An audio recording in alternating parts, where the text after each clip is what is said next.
Semuanya, welcome back to my YouTube channel. Jadi video kali ini karena aku udah sering banget kan ngebahas tentang perdata, dan ternyata di komen itu banyak banget yang gak sabar buat minta judul pidana. Apa sih inspirasi judul pidana?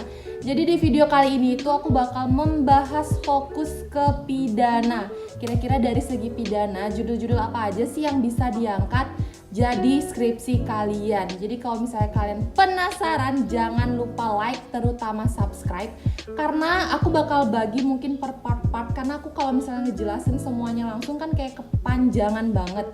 Jadi aku bakal bagi per part, mungkin di episode kali ini itu cuman 10 judul yang bakal aku kasih tahu dan kita bahas bareng-bareng, dan next pasti lebih banyak lagi judul yang bakal aku omongin sama kalian nih, terutama masalah pidana.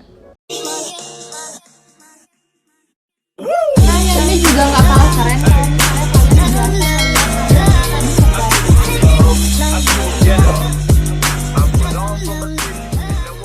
Nah, hukum pidana ini merupakan ketentuan yang mengatur tindakan apa yang tidak boleh dilakukan dan apa yang boleh dilakukan, di mana saat tindakan tersebut dilakukan terdapat sanksi bagi orang yang melakukannya. Jadi apapun yang melanggar kepentingan umum, kayak misalnya kalian mengganggu kepentingan umum, itu bisa banget masuk ke ranah hukum pidana. Karena pada umumnya hukum pidana itu adalah hukum yang melindungi kepentingan umum seperti yang tertuang di dalam Kitab Undang-Undang Hukum Pidana. Dan kalian pasti tahu kan semua tentang pidana itu diatur dalam Kitab Undang-Undang Hukum Pidana. Nah, mungkin dari kalian ada nih kayak mahasiswa yang masih di semester awal-awal yang masih bingung, emang apa sih bedanya pidana dan perdata? Nih aku bacain ya. Berbeda dengan hukum pidana, hukum perdata itu sendiri bersifat private. Kalau tadi kan untuk kepentingan umum, kepentingan publik. Kalau misalnya hukum perdata itu tuh benar-benar untuk kepentingan private. Private itu adalah perorangan, aku misalnya, atau badan hukum itu misalnya, itu private. Jadi kalau publik itu banyak orang, jamak gitu ya. Kalau misalnya private itu ya udah pribadi kayak gitu. Nah, jadi kalau misalnya perdata itu cuman berdampak pada orang yang berkepentingan, sedangkan di pidana itu berdampak pada masyarakat luas atau kepentingan umum. Di sana bedanya. Kalian harus tahu banget itu, guys. Jujur aja menurut aku pidana itu seru banget. Kenapa? Karena kalian pasti ngeh ya, kejahatan itu semakin hari semakin berkembang, yang kadang-kadang kita tuh ada ya orang kayak gitu loh, kayak melongo gitu loh, karena kok bisa sih misalnya kayak yang pembunuhan yang dilakukan oleh anak lah, atau bapak memperkosa anak, kan kayak gimana sih logikanya kayak gitu loh. Jadi semakin banyak case-case yang baru yang misalnya bahkan belum ada di pengaturan, itu semakin banyak yang bisa kita angkat sebenarnya. Meskipun kadang-kadang kan sangat disayangkan ya ada yang kayak gitu, tapi ya itu kadang-kadang keuntungan mahasiswa di sana, karena kita bisa banyak yang kita teliti, karena masyarakat dan kejahatan itu semakin lama semakin berkembang, bahkan di taraf yang bukan di bumi lagi, bahkan bisa di cyber kayak gitu, di suatu kejahatan yang nggak bisa dilihat. Jadi buat kalian jangan pernah bilang, apalagi kalau misalnya kalian jurusan pidana, kak aku nggak dapat judul, kak aku stuck. No, karena menurut aku banyak banget yang bisa kalian angkat. Dan tips dari aku adalah kalian banyak-banyak baca berita, guys. Kalau misalnya kalian tanya, kak apa dong isu terkini pidana, itu banyak banget. Kalian tinggal, bahkan ya aku tuh sering baca di kayak Line Today yang kayak gitu loh, yang kayak sebenarnya kan bukan portal berita, tapi ya udah sih karena sekilas lewat, ya udah aku baca-baca aja. Dari sanalah banyak muncul ide yang keren-keren banget yang bisa kalian angkat, dan terutama belum pernah diangkat sama peneliti-peneliti sebelumnya, karena kan ini kasus kayak gitu loh. Udah ada, daripada kelamaan, kita mulai saja hari ini. Jadi yang pertama kita bahas dulu dari segi kayak kriminologi, kayak kriminologi kejahatan. Kejahatan itu kan kayak yang tadi aku bilang banyak banget. Nih aku ada satu, tapi kalian kalau bisa itu kalian harus cari case ya dulu. Kalian harus punya kasusnya dulu, baru kalian bisa menentukan mau angkat tentang itu. Kalau misalnya kalian belum punya case, karena kebanyakan pidana itu studi kasus ya, kayak ada kasus ya udah kita studi kasus aja, itu lebih mudah daripada kalian nggak ada kasus terus kalian kayak omong kosong jatuhnya. Jadi lebih baik yang pertama itu kalian cari dulu mau angkat tentang apa, kasusnya apa, dan kalau bisa emang udah ada putusannya, nanti kita bedah putusannya juga kayak gitu. Nah, yang pertama yang bisa kalian angkat itu mungkin dari segi yang tadi udah aku bilang. Jadi judulnya adalah Tinjauan Kriminologi dan Hukum Pidana tentang Tindak Pidana Penganiayaan yang dilakukan oleh anak kandungnya. Jadi nanti di dalam kurungnya itu ada studi kasus bla bla bla bla bla bla. Ini juga berlaku buat kalian yang misalnya mau ambil tentang penganiayaan di keluarga, siapapun lah, dari bapak ke anak ke bapak, anak ke ibu, ibu ke anak tiri, kayak gitu-gitu kalian bisa ambil yang kayak gini. Tapi ingat ya guys, harus ada studi kasusnya karena kalian meneliti kasus. Dulu tuh aku pernah angkat tentang penganiayaan KDRT, suami ke istrinya, di mana kaki istrinya dipotong.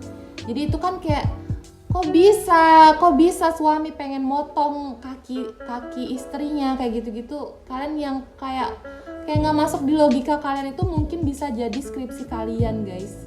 Nah, yang kedua ini kalau misalnya kalian pernah gitu menemukan hal ini bagus banget juga. Kok cahayanya apaan sih? Nah, yang kedua ini juga bagus buat diangkat, tapi kalian juga harus pastikan kalian punya kasusnya, karena hal ini juga jarang banget terungkap meskipun ada, menurut aku pribadi ya. Karena susah juga untuk dijangkau. Jadi analisis putusan sanksi pidana malpraktek yang dilakukan oleh bidan. Mungkin bisa dilakukan oleh bidan, bisa dilakukan oleh dokter, perawat, dan lain-lain. Kayak dulu kan pernah ada tuh yang perawatnya ngasih apa sih kayak buat pernafasan itu, tapi ternyata nggak connect gitu loh ke tabung gasnya. Itu gimana, itu kan sampai keluarga korbannya ngamuk gitu loh, karena ibunya jadi meninggal karena kelalaian itu. Jadi itu gimana, apakah itu diusut, apakah nggak diusut, apakah dianggap sebagai kelalaian yang dimaafkan, kayak gitu-gitu. Kalian coba deh cari tahu tentang itu juga. Nah, yang ini juga nggak kalah keren kalau misalnya kalian biasa ngelihat narkotika disebarkan oleh orang pribadi gitu ya, kan itu udah biasa banget masyarakat yang menyebarkan atau yang menjual, membeli kayak gitu-gitu. Tapi bagaimana apabila hal tersebut dilakukan oleh oknum Polri? Itu juga bisa kalian angkat, dan menurut aku banyak kok juga ada kasus-kasus seperti ini. Tapi aku bilangin ke kalian, lebih baik kalian meneliti ini tuh di tempat kalian. Kira-kira ada nggak sih di tempat kalian pernah terjadi oknum polisi itu menjual narkotika ke masyarakat kayak gitu-gitu? Kalian juga bisa cari tahu tentang itu, dan menurut aku itu tuh seru banget, apalagi nanti pas penelitian ke lapangan kalian butuh nyali yang besar banget. Nah, next adalah tinjauan yuridis perbandingan perlindungan hukum terhadap korban dan pelaku kejahatan berdasarkan asas equality before the law. Jadi kalian pasti tahu dong sebagai anak hukum, equality before the law itu apa. Jadi kalian coba deh kalian tinjau yuridisnya, perbandingannya perlindungan hukum terhadap korban dan pelaku kejahatan. Karena gimana ya? Di sini tuh masih ada beberapa kejanggalan kalau menurut aku, dan kalian bisa banget teliti itu. Tapi aku nggak mau kasih tahu kalian. Kalau misalnya tahu nih tentang ini, kalian komen aja di kolom komen. Nanti kita bahas bareng-bareng. Tapi di kolom komen ya guys.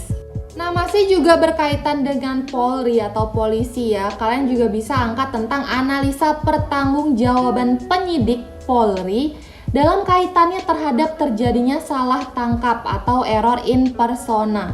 Kalian pasti tahu kemarin itu sempat juga kok ada beberapa orang yang diundang ke Mata Najwa karena mereka jadi korban salah tangkap. Dan ketika mereka ngajuin ganti rugi itu ditolak apa aku juga lupa itu. Kalian juga bisa tuh cari tahu tentang itu. Kira-kira gimana sih kalau misalnya ada korban salah tangkap? Entah dia sudah rugi waktu selama di penjara, entah dia udah rugi keluarganya gimana. Itu kan juga bisa angkat tentang itu guys, karena di negeri kita ini menurut aku hukum tentang ini itu masih lemah. Kayak ya udah, kasihan, menurut aku kasihan. Kalian bisa angkat deh, apalagi kalau misalnya ada saudara kalian yang jadi korban kayak gini. Itu keren banget sih skripsi kalian, pasti asli. Nah, yang ini kayaknya terakhir ya guys, karena aku baru sadar ini udah jam ngantor aku, jadi aku harus buru-buru ke kantor. Yang terakhir adalah kajian hukum mengenai pelanggaran lalu lintas yang dilakukan oleh anak sekolah. Ini pasti banyak banget kan kalian pernah tahu kayak anak sekolah itu kadang nggak pakai helm, bahkan bukan cuma nggak pakai helm, mereka bahkan belum punya SIM untuk mengendarai kendaraan roda 2 gitu atau roda 4. Kalian bisa kaji tentang hal ini. Kalau misalnya kalian melihat sekitar tuh kan kayak banyak, kadang-kadang juga di sekitar kita banyak kok yang ditilang, itu gimana? Anak-anak yang ditilang itu akan diapakan atau diseperti apakan, untuk pembinaan kah atau bayar gitu buat pulang?